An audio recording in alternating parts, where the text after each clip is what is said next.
see about adjusting the valves now. Okay, we've got the gas tank off, got the plastic out, plastic off, the battery's out. The battery doesn't have to be out, but I'm servicing the battery.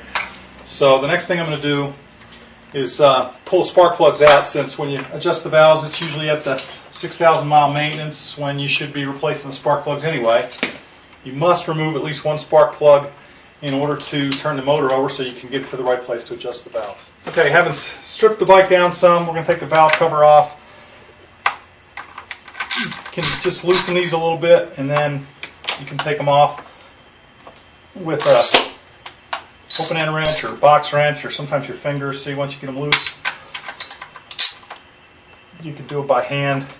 There's 6 bolts.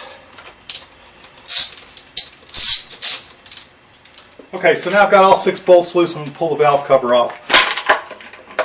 This is kind of tricky. Get these hoses in the way. Sometimes it helps to get the bolts in the back out so that you can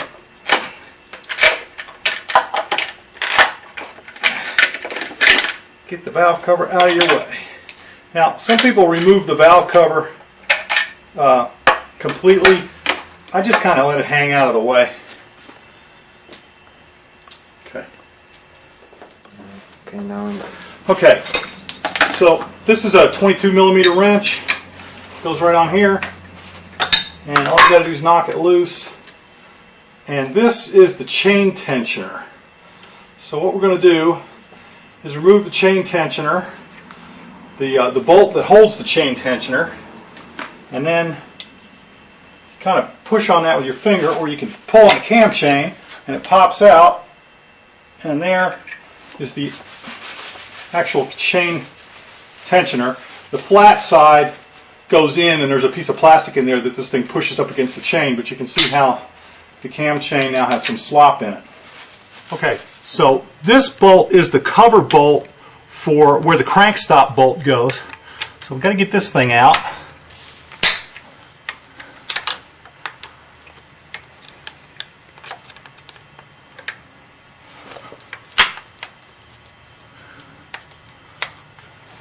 Now this motor's full of oil, but since there's very little oil in the sump, really nothing comes out. Okay, now this is on a Classic, the bolt that holds the back of the gas tank, and you can see how I ground the tip to be kind of rounded. Let me get the other bolt. So you can see how the end of this bolt is no longer flat; it's slightly rounded. It shouldn't come to a full point, but it's got to be rounded to about half of the diameter of the bolt in order to fit in the slot in the crank. So I figure I always have this with me, and it's always easy to find. I don't lose now this. What I'm going to do is screw this bolt into the hole where the cover was, and the idea is to screw the bolt in until it just barely bottoms out.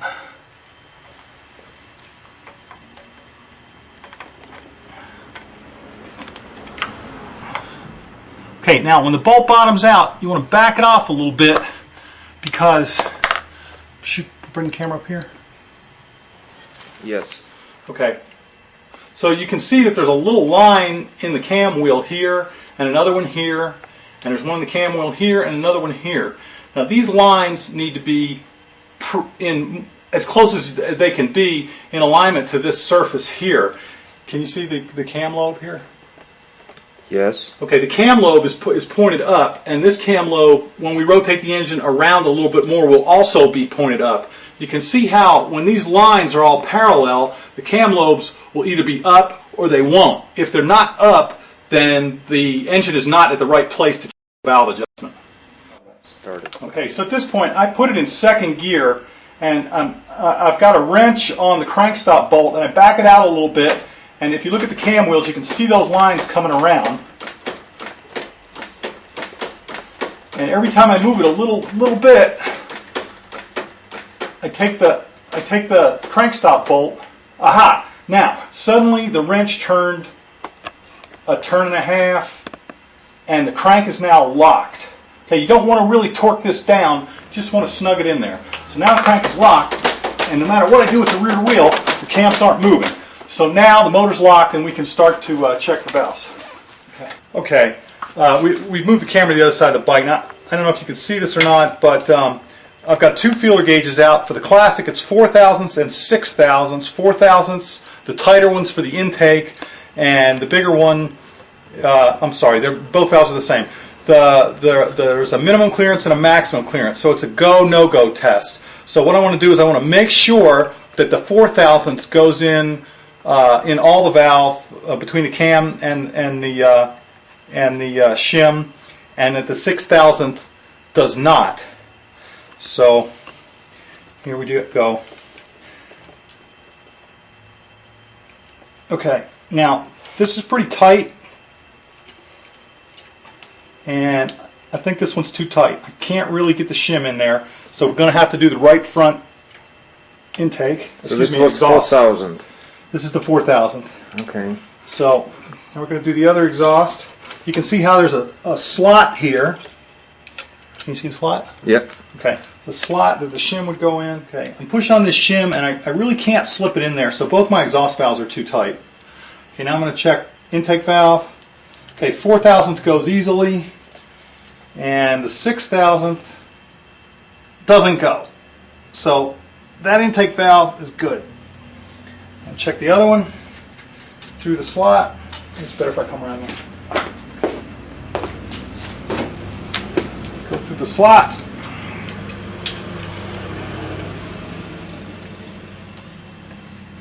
Okay, the 4,000th goes. Maybe you can see there's some drag there. And the 6th I'm sure won't go. Okay. So both of the exhaust valves are too tight. So now let's pull the cams out. Okay, so before you pull these bolts out, it's always a good idea to stuff a rag or paper towel down in there, because if you drop these bolts down in there, it's kind of difficult to get them out. So with a little something stuffed down in there, it's a sure thing that we won't lose them. Okay, so now, okay, these bolts, when they go back in, they're going to be Loctited. So you need a wrench to get them all the way out. You can't just take them out with your fingers. You can stop. Okay, so the cam carrier holder and chain top guide is now been removed. Okay, now we're going to remove 8 bolts to hold the cam carrier in place.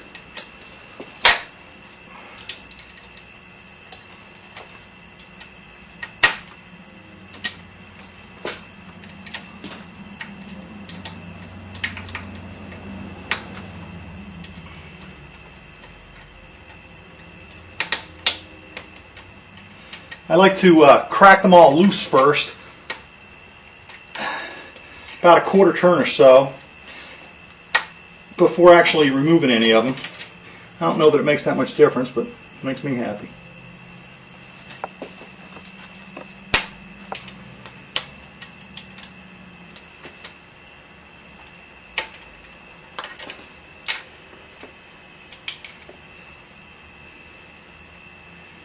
Okay.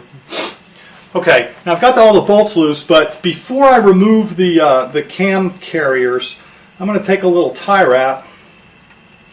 And I'm going to tie wrap the chain to the cam wheels. So what this is going to do is this will absolutely keep the cams from losing timing. It is possible to lose time at the bottom, but it's a lot less probable. So now with that like that, I can pull the top cam carrier out. I can lift the cam up.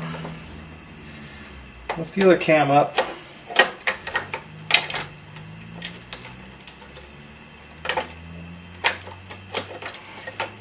Okay, with the cams up out of the way, I can pull the bottom carrier out.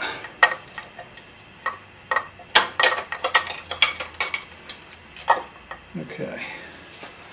There we go. Okay, one thing I like to do is take the cams and a bungee, a little tiny bungee cord, and tie them up out of the way, so when I'm working, I don't keep keep getting in my way. Okay, in this case, we know that both of these exhaust shims are too fat. So I need to just go with the next size thinner. That's why I didn't bother measuring it a bunch. Usually they never change more than one size at a time. So I'm going to try to lift this shim out with a pair of pliers. I'm probably not going to be successful. Okay, so the whole bucket's coming out. Okay, so this is the bucket that goes over the valve, and the shim's in the top. And popping the shim out's tricky. This is a scribe with a carbide tip, and I tend to have pretty good luck with that. But some people use air. Some people can do it with a little screwdriver. There's a shim. Okay. This is a shim set I scored on eBay for a good price. And this is a micrometer. So what I got to do is measure this shim, and then I printed out the chart that's available on the FAQ that shows the millimeters and the inches, because my micrometer is in inches. So I think you can see there, it looks like this is a 2.4 something, so it's either 4.0 or 4.5. I'm going to check it with a micrometer.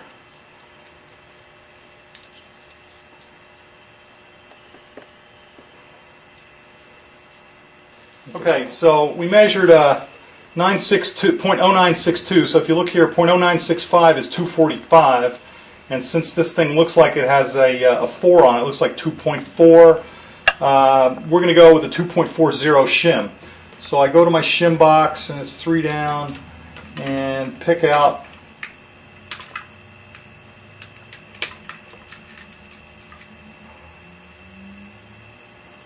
a 2.40 shim.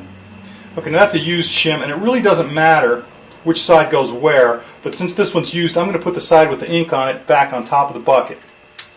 So by using a smaller shim, I'll push that down in there. By using a smaller shim, I'm going to make some extra clearance. Did you get that? Mm-hmm. Okay, so now we're going to take the other exhaust bucket loose. Alright, here it is. And try to pop the thing out.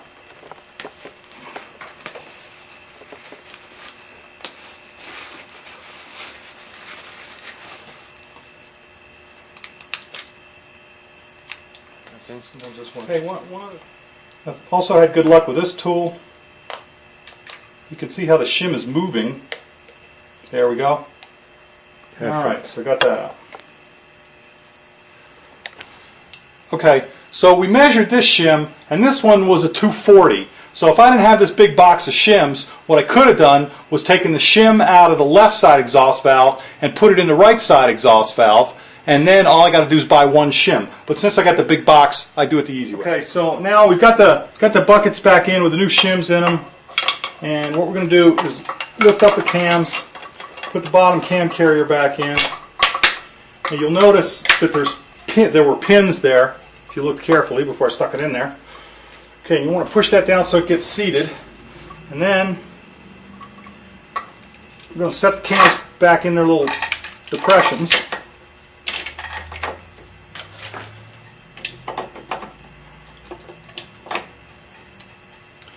Okay. Oh, I definitely lost time. Okay, so when I got the cams back in, I came back around and I looked, and the lines are off. So that means I lost time. So the cam chain has come loose from the crank sprocket when I was jockeying stuff around. So what I need to do is pull the cams back out, kind of jiggle the chain down there, and pull them up and try it again and see what happens. So this time, well, I can't see.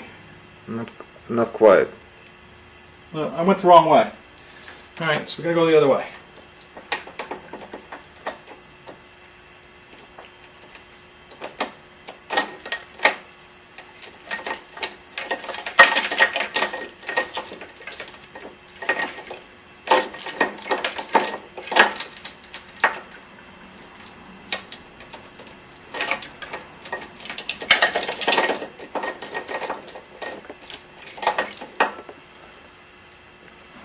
Okay, so I can't fish the chain back around, so what I'm going to do is cut my tie wraps loose, and I'm going to pull the cam out, and I'm going to say, there's one tooth, there's a second tooth. Did it get better? No. Okay, 3 teeth. Oops. 4 teeth. Okay, it's almost there, but not quite. So that's a 5th tooth, and that looks pretty even there. So now I've moved it 5 teeth. I'm going to get the exhaust cam.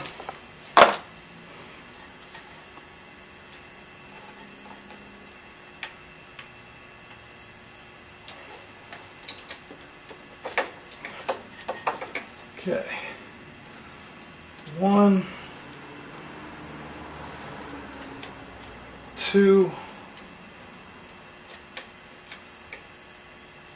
3, 4, 5. Okay, now you can see, I don't have them tied, but you can see that when the tensioner goes in, they'll all be in pretty close to a straight line. It really never looks perfect, but I know that that's going to be right.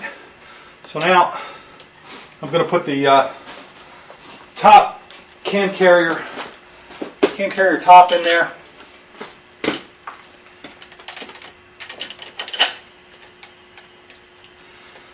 Alright, and I'm going to screw all these bolts in, but I'm not going to tighten them yet.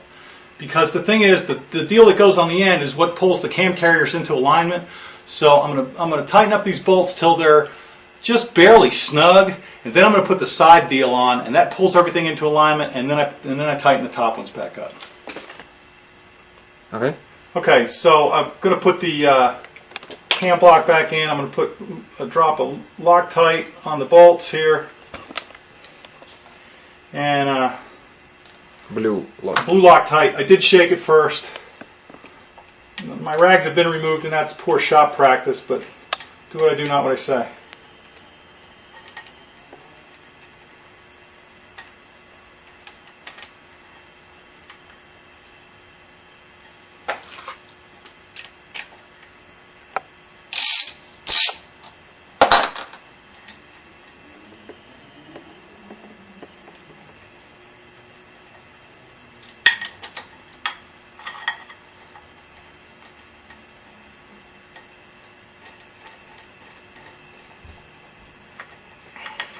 We still rolling?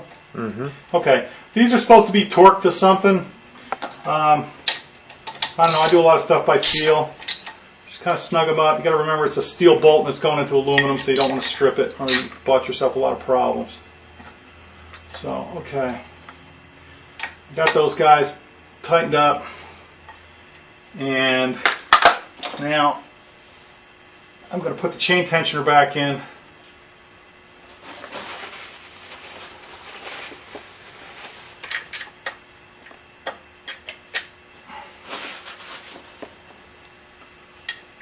Okay, now the chain tensioner bolt is, there's a washer that's on it, but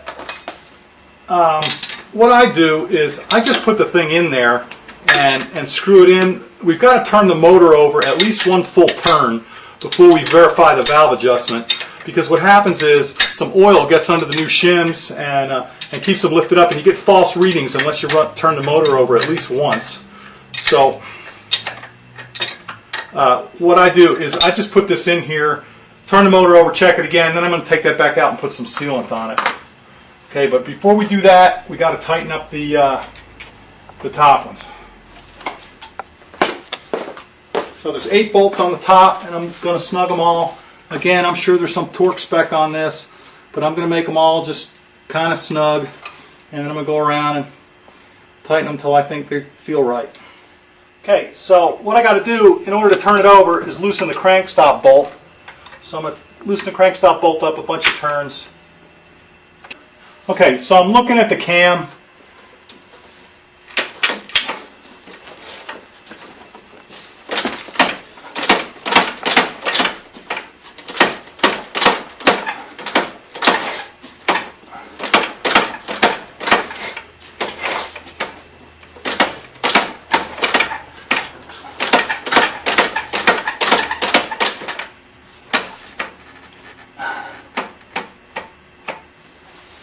Okay, so I'm checking the cams again and they're in the right position, and I'm going to tighten my crank stop bolt up again so that I make sure that I'm checking the timing in the right place.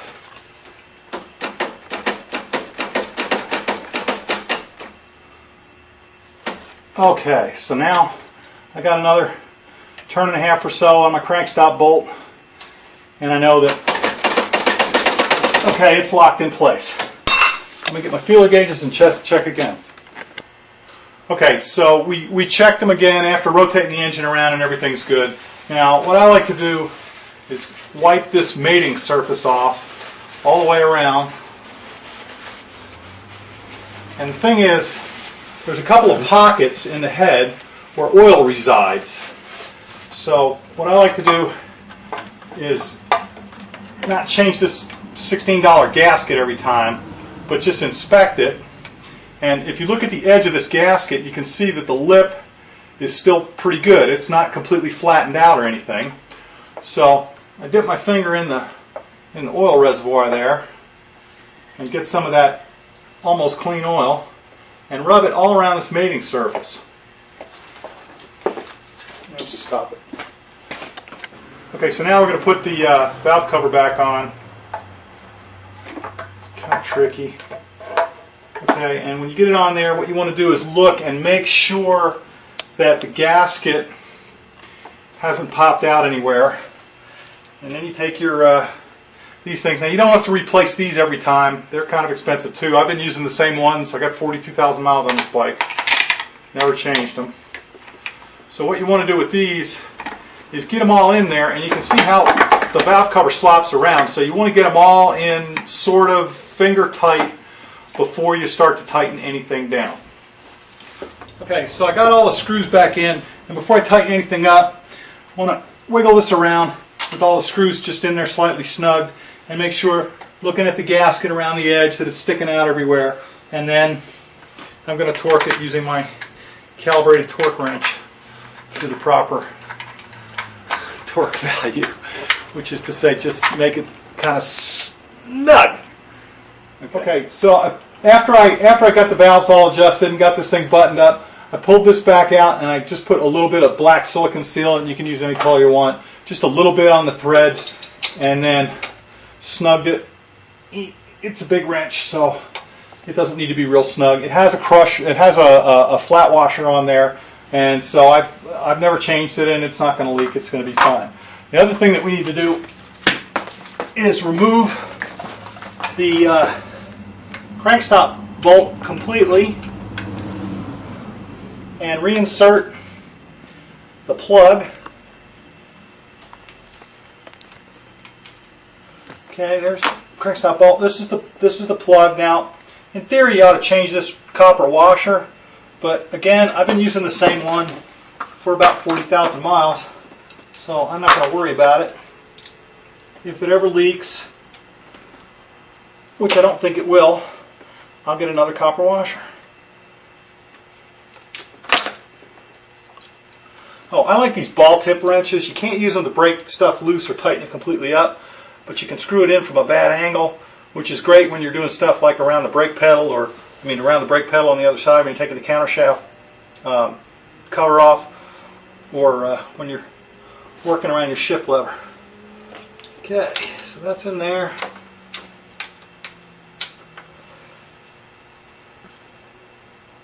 And that's snug. Alright, now we're going to work on changing the rear tire. So you want to get a 4mm wrench, and I find it a whole lot easier just to go ahead and remove the chain guard. Make your life easy. So there's 3 screws on the Classic anyway. There's 3 screws on the right side and 2 on the left side to get this thing off.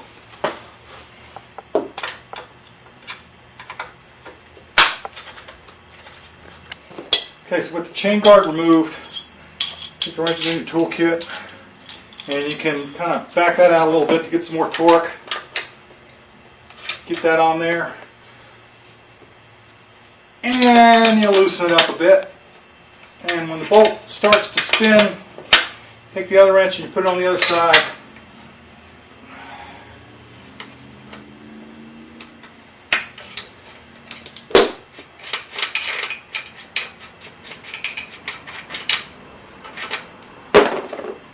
Okay, now the axle won't go forward, so what we have to do is loosen these up.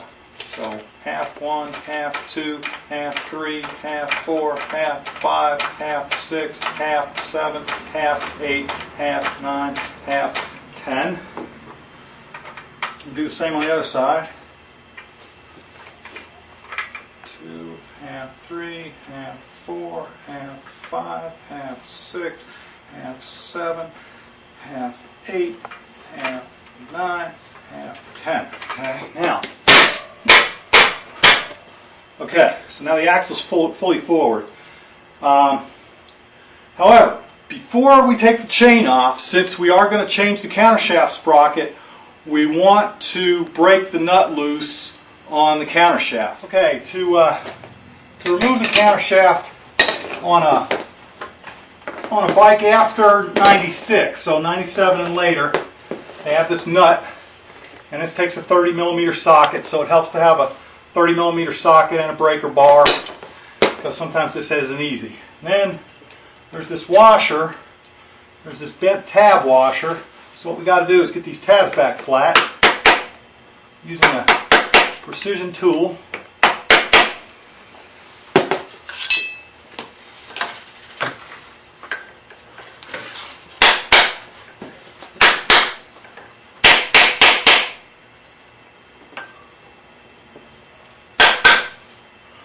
Okay, so now we can get our socket on there and the countershaft sprocket, and what we're going to do is put the bike in gear, first gear. Okay, so we're pulling against the motor, foot on the brake.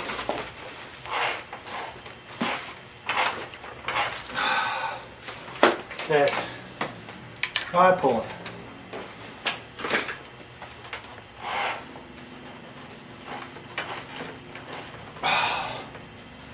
Alright, this is a tough one. I'm going to get a cheater bar.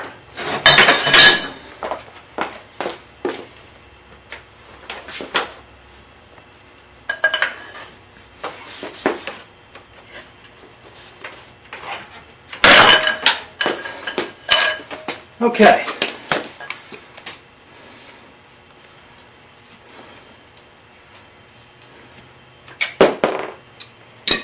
Okay, so the nut's off. And then this thing comes off. Now, when you get these in, they're new, you can use them more than once. This one's been used a couple times, so I'm going to go ahead and replace it. I got a new one. Okay, stop. Okay, so I've got the master link. I've got a clip type link, and here's the master link right here. And I'm just doing that to make my life easier. Now, with the wheel pulled forward, you can get the chain to come off and hang out of the way, and with that like that, you can pull the axle out, and the tire sort of drops out of the bike.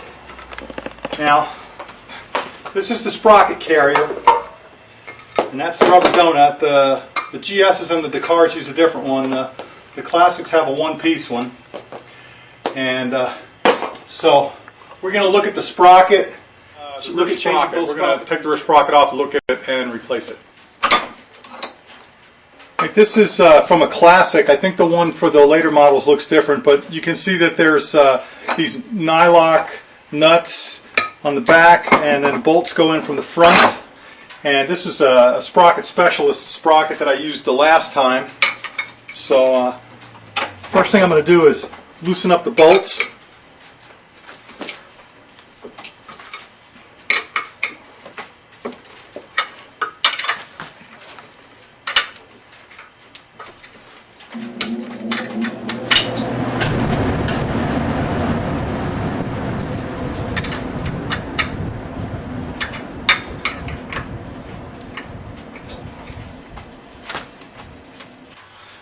Now the bolts are loosened up. I'm going to take a ratchet, and this is a 13 millimeter,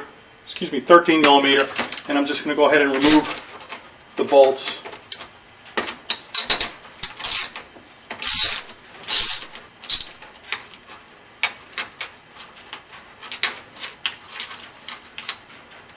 So coming off the bottom is both the nut and the washer. So we can do that 6 times. Okay, so we've got all the nuts off. Now we're going to take the last of the bolts out. Kind of interesting. And then we're going to compare this sprocket to a new sprocket, because that's how you really know that you need to change it. Alright, so we've got the old sprocket and the new sprocket. One thing I want to point out is this sprocket says 47 on it. I don't know if you can see it, but this one does too. When you put the sprocket on, you want to make sure that the number is facing the outside. Now, if you look at the teeth, you can see that the old teeth are a lot pointier than the new teeth, and also you can see that the groove is symmetrical on the new one, and it's not on the old one. So if we put them like this, then you can see that the old sprocket is worn, which is why I'm replacing it. Okay. All right, now I cleaned the hub up a little bit. Why not? And with the 47 showing on the outside, just put the sprocket on, and then put the 6 bolts in.